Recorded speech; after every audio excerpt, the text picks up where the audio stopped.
This is the Youth Soccer Revolution Podcast, episode number 23.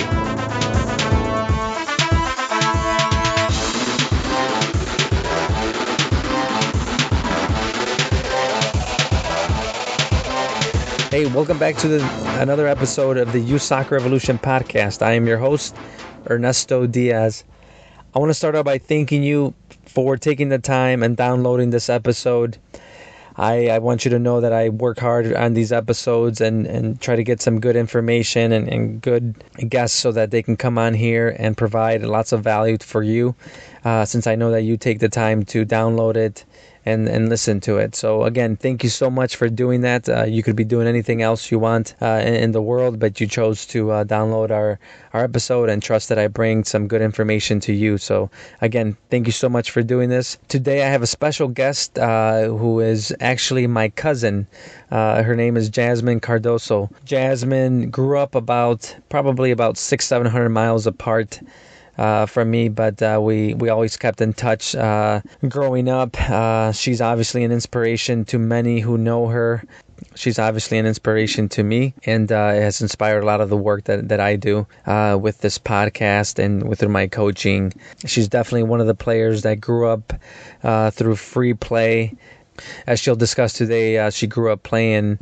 First started out with her brother, and then with friends in the neighborhood, and then eventually with a club, and then obviously playing collegiate soccer. So what I will tell you is that I do recall visiting Virginia, where she grew up, and I remember her always with a ball playing soccer with mostly boys. Actually, at that time, I remember she was one of the only girls that was out there playing in the neighborhood.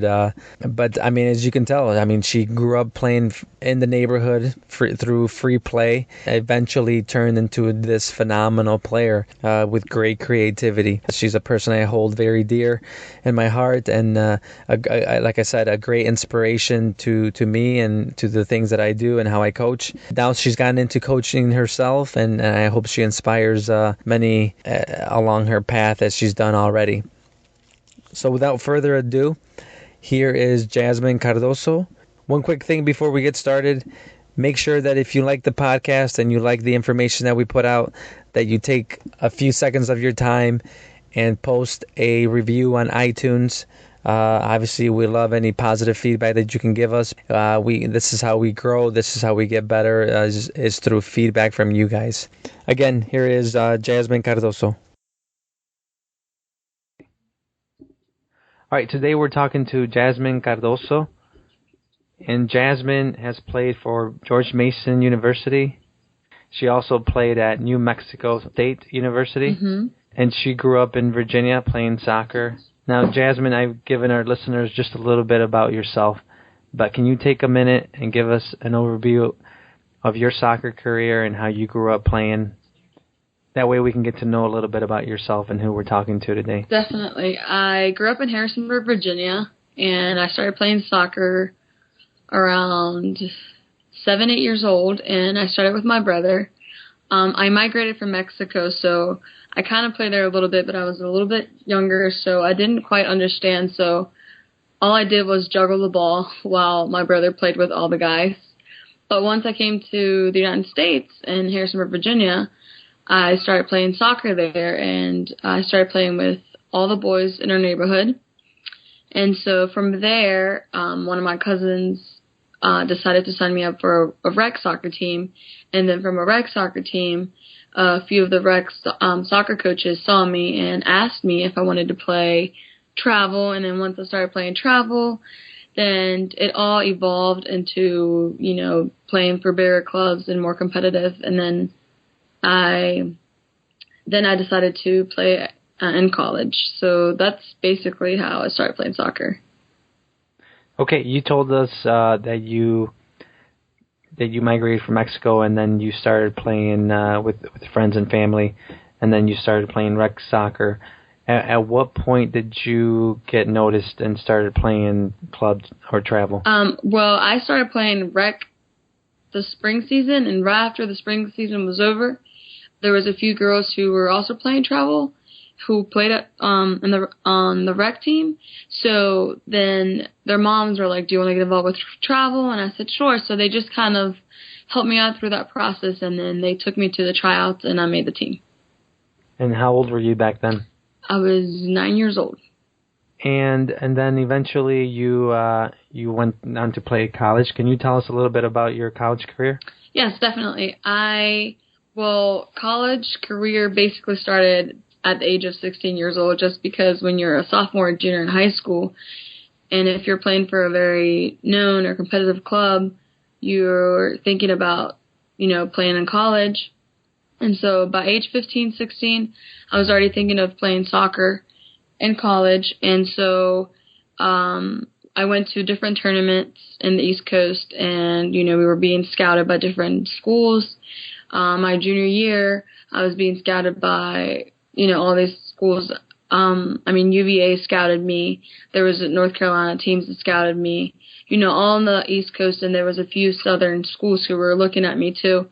And then once I knew what I wanted or where I wanted to go, I decided to go with a different route, and I just kind of wanted to get out and decided to go play at New Mexico State University.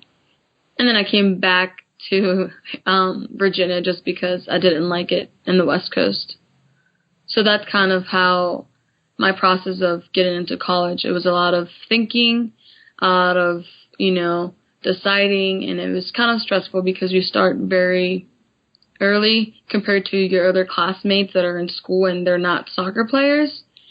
At the same time it was stressful, but it was kind of fun because you knew that you wanted to go to college and play soccer. So yes. What is something that, if you can remember back, that made you fall in love with soccer? I would have to blame my brother for being so passionate about soccer. He loves soccer, so anytime there was a soccer game on TV, I'd be there watching it with him. I could tell you, I started watching the World Cups in 2002. I was probably 10 years old. That's the first World Cup I remember, 2002.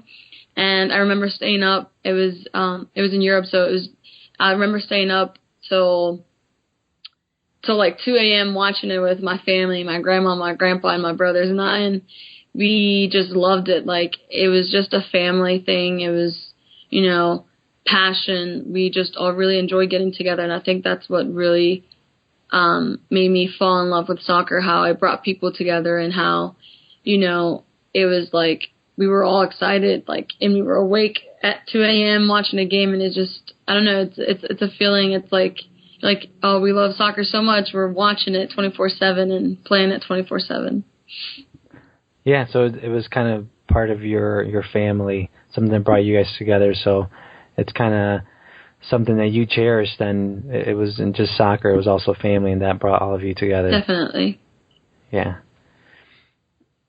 And then you talked about playing with some friends and family earlier, and then you started playing club at a pretty young age. You said about U9. Even when you weren't playing or when you weren't training with your club team, were you playing outside of formal training hours? Oh, definitely. I remember, especially when it was summertime and we had training or it was a beautiful day outside, I would go early in the morning and I would start playing with my friends. And then one of my teammates' parents would come pick me up and I'd go play soccer or go play my soccer game, and I'd come back and my friends were still playing outside, and after my soccer game, I would still go out there and play soccer.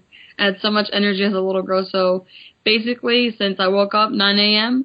till 8 p.m. during the summer, I was out there playing soccer. So it was formal and not formal training. Yeah. How much of an impact do you think your playing outside of formal training hours, how much of an impact do you think that had on your game? To be honest, I think that as a little girl, it had a lot of impact because even though I had never had formal training, I had never been part of a team in any type of sport. And even as I went in for my first formal training, my first soccer practice, I was kind of scared. I was like, what are we going to do? I was already ahead of some of the other players because I had spent so much time playing outside with different people, just getting so many touches on the ball. It didn't matter if it was formal, just being out there and playing lots. It made me develop into a better soccer player. Yeah, there's I guess there's a theory out there that the more you train outside of formal training hours, the more of a creative player that you are. And I've watched you play a lot, and you're obviously a very creative player. Do you get the same reaction from other coaches or other teammates of yours? Yeah, definitely. I mean, I play the attacking position in my teams, so I'm the most creative player. I'm the one that creates the play. I'm the one that starts to go to the goal and score. And most of my coaches have described me as a very creative player. If you go to my bio at George Mason University or New Mexico State University, there are statements that my coaches give, and both of them, they say that I have some sort of creativity or kind of flair. I'm kind of a flair player. So, yes, I think that some of my coaches have noticed that and have told me that. Yeah, and do you think playing outside of formal training hours had an impact on your creativity? Definitely, yes, I agree. I had when I'm training, when it's not formal, when it's, I'm focusing on myself and I'm getting more touches on the ball, and you're not as pressured to commit a mistake, so you're trying anything that you can, anything that you want. It's fun, so you kind of get that creativity. You kind of just go and do it yourself. Yeah, a freedom to express yourself a little bit more. Definitely. And Jasmine, did you specialize in soccer at an early age? It sounded like you started playing soccer very early, but did you specialize in just soccer, or did you play other sports? I specialized in soccer just in the fact that I joined a soccer team. I was more committed to it, but I also played volleyball. There was, I was a very athletic person when I was in school, so I did track too.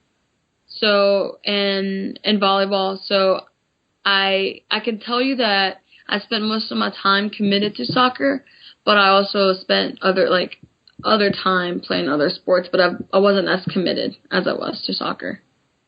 Yeah. And now we want to transition a little bit, Jasmine, and kind of learn from your experience as much as we can. So as serious athletes, we experience highs and lows during our playing careers. Oftentimes we reach a point when we may doubt ourselves.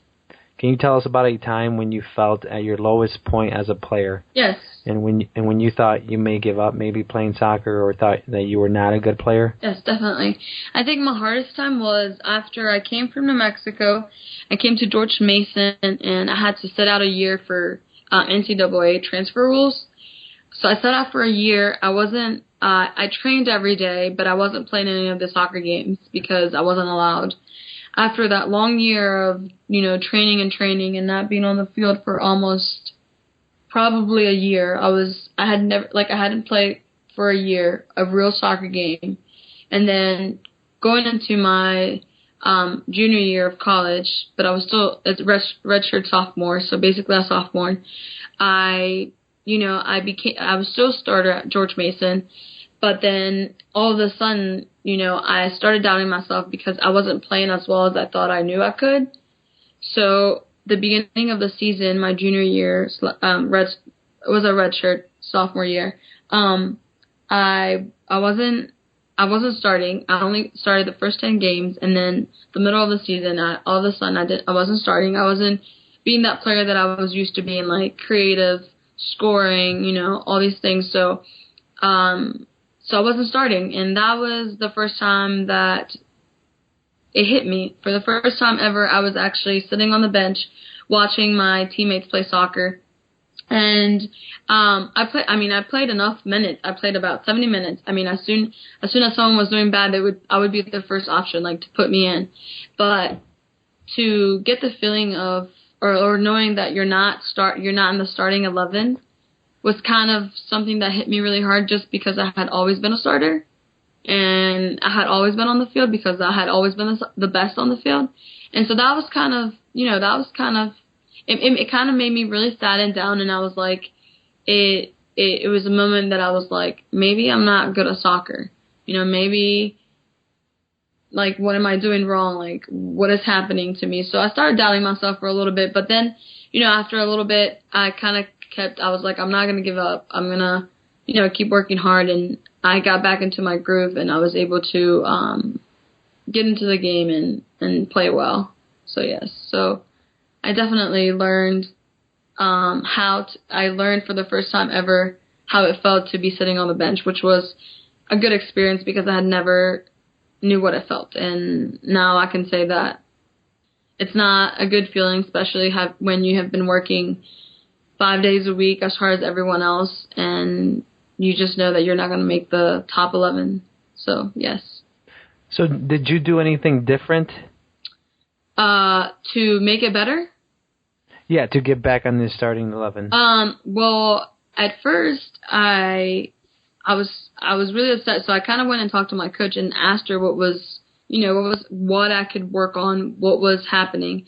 And so basically what happened was that there was other players that were playing the same spot that I was playing, but the way the coach wanted to play was not my kind of style. So, I just went out there and I worked my hardest during practice. And then if I knew that I worked really, really hard at practice and I knew that I was the best out there, then that kind of gave me more confidence in myself. And when that started happening, I started getting better. So the more confidence that I got, the better that I got, the more that I was improving in practice, or that I knew that I was beating my other teammates, then that's how I knew that I was doing better. And that's what helped me. Yeah. So I think perseverance, it's, you would not give up. Definitely. So for any players or coaches listening to this, these players who are on the bench who, want to be in the starting 11, they have to persevere and they have to get through the struggle, like you did. In a Division I school, struggling to get on the starting 11, you kept at it, and that's eventually how you got back on the field again to the starting 11. Definitely, yes, I agree. So that's a good lesson. But I also like the fact that you shared with us that you went and talked to your coach. Mm-hmm. And I think sometimes some players, for players listening to this, they're afraid sometimes because they think their coach might get upset with them. But as coaches, we want that feedback from players, and so that way we can communicate with them and let them know. And it sounds like your coach communicated with you and said, hey, this is some of the things that I want to see from you, and then you knew where to go from there. Yes. Mm-hmm. Great. Well, thank you for sharing that with us. Yes. And then, so when, we just talked about a low.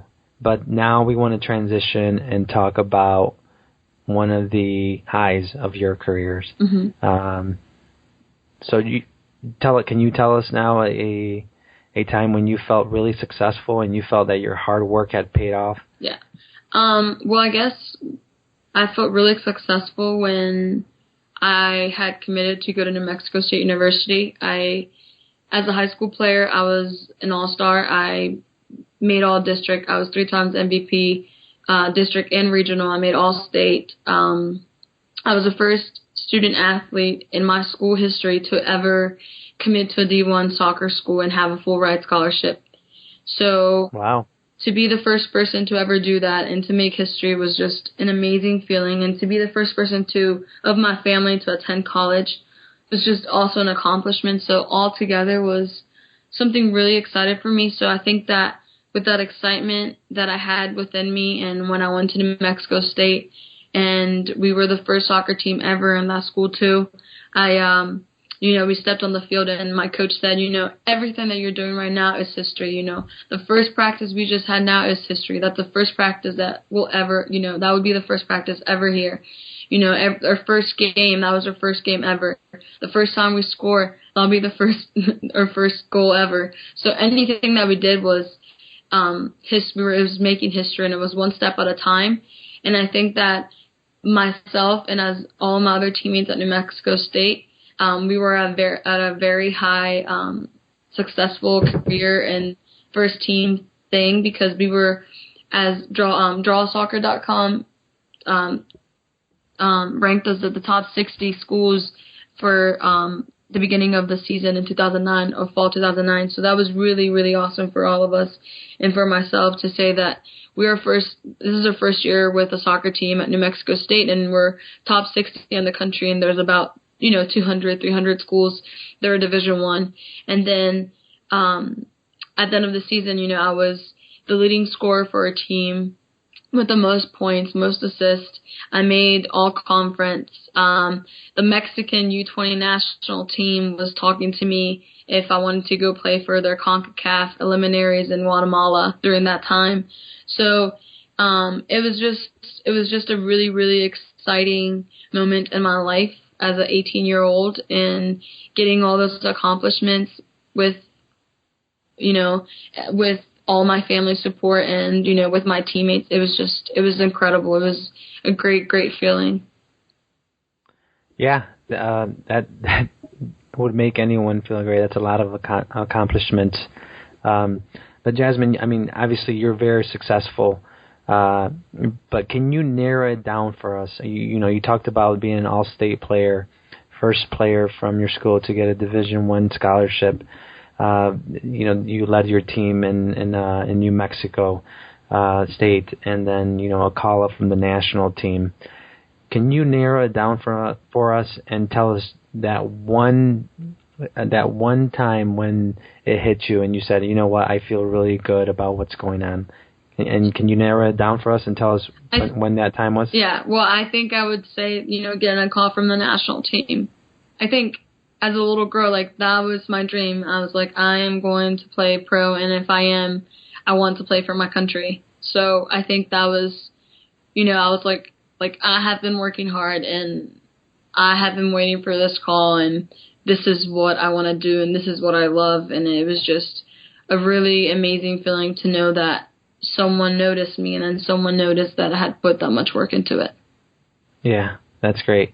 Because, I mean, it's an honor to play in college, obviously, and very few people get to play in college, but very few people get to represent their country in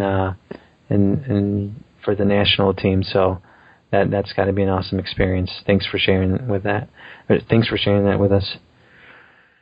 So now we'll transition to what is one thing, and you're not playing in college anymore, is that right? No, this was my last year. The fall of 2013 was my last year. Okay. Can you tell us what the best advice is that you've ever received as a player? The best advice that I have ever received. I guess as a player,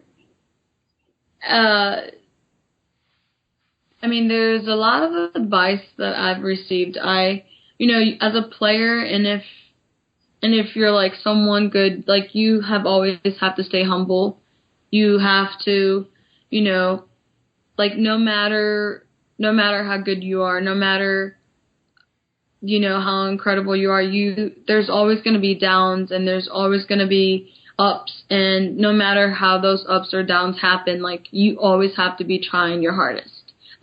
Even if you're losing 5-0 and you're having the worst game ever, you can't really say, I'm going to give up. You have to work your hardest all the time and just give it your all, because you never know. It could be your last game ever. And I think I can say that I had my last game ever as a soccer college player, and it was really, really hard because I had, it was the last 5 minutes and we were losing 1-0, and I was like, it's my last 5 minutes that I'm going to be on the field, and I'm like, I have to work really, really hard.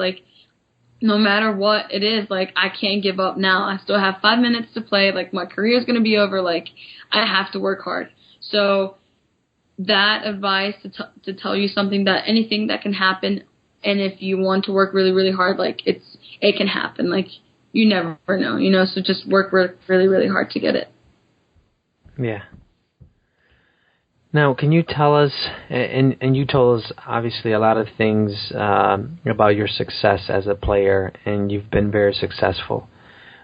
What is one personal habit that helped you reach that success?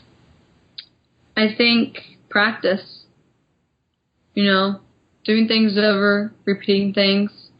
Like I said, if it doesn't work out the first time, if it's not working, then keep doing it, because if you keep doing it, it's going to happen.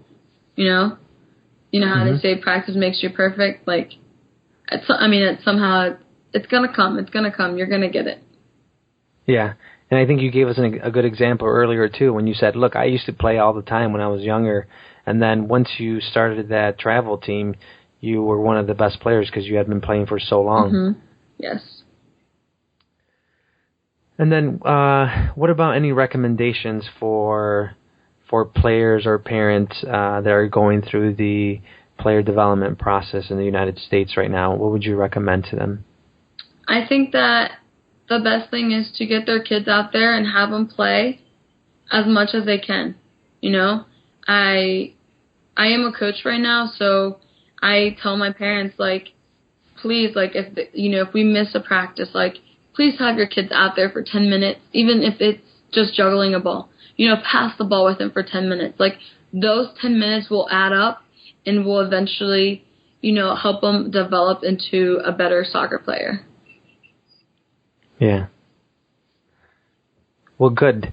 And now we want to learn from your experience, okay? Mm-hmm. So imagine you were born 5 years ago, and you were 5 years old today, and you have all the knowledge you have today, and you want to start playing soccer. What would you do to develop as a soccer player? I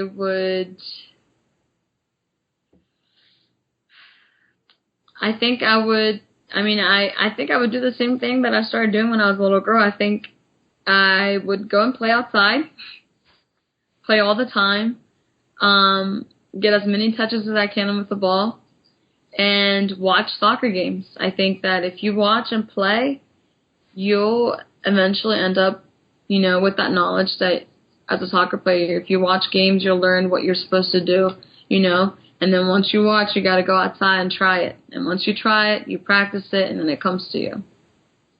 Yeah, that's an excellent answer, because you've obviously had a lot of success. So you said you want to do the same thing over again, and it worked for you, and I think it would work for other players too if they follow your path, which is play as much as you can. Mm-hmm. Yeah, thank you. Thank you. Is there anything about player development that we didn't ask you about today that you think is important for parents or players or coaches to know? Obviously, like, there has to be an interest. So I think that as a player development, you have to communicate with your kid, and coaches need to communicate with their kids too. There's I think we sometimes as coaches forget to give kids a reason why we do things or why we're doing something, and communication and letting them know why we're doing a certain drill or how it might help them. Sometimes we lack that, and sometimes the kids don't understand that, and I think sometimes we have to find a way that they get it and they understand it. But at the same time, the kids need to be interested in playing and wanting to learn. So I think that communication overall is very important within coaches, parents, and players in order to be successful and become a developed player. Yeah. And then, the other thing is it sounds like free play was how you became a really good player at a very young age. Mm-hmm. Have you heard about the free play movement from other clubs? I haven't. Okay, just to kind of, I guess they're pushing for the coaches to let the kids play on their own for a little bit without any coach involvement. Mm-hmm. What do you think about that? You think free play is a way to develop kids?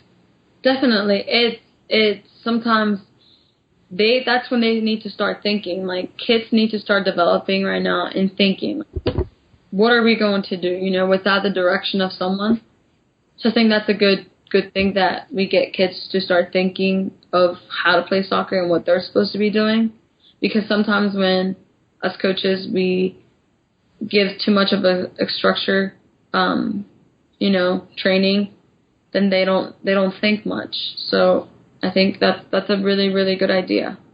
Well, we really appreciate you coming on and sharing all your knowledge and all your success that you've had, because I think that we are going to learn a lot from this, just from what you've discussed about how you developed as a player, a lot of keys there and how to develop, and a lot of takeaways that parents can start doing with their kids, and coaches can start implementing with their trainings.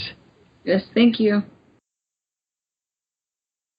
Hey guys, Ernesto again. Thank you so much for tuning in. Again, I can't thank you guys enough. All the positive feedback I received, thank you so much. I want to thank Jasmine again one more time, and I know I'll see you again soon, Jasmine, and I'll thank you again and give you a big hug. But thank you so much for joining us and being a part of our podcast. For the rest of you, I have a special guest for next week for episode 24. I'll give you a hint. The guest for episode number 24 was the youngest player drafted in the MLS before Freddie Adu. And I'm really excited to put it out there for you guys. And I hope you enjoy it. Again, thank you so much for tuning in. And I'll see you on the next one.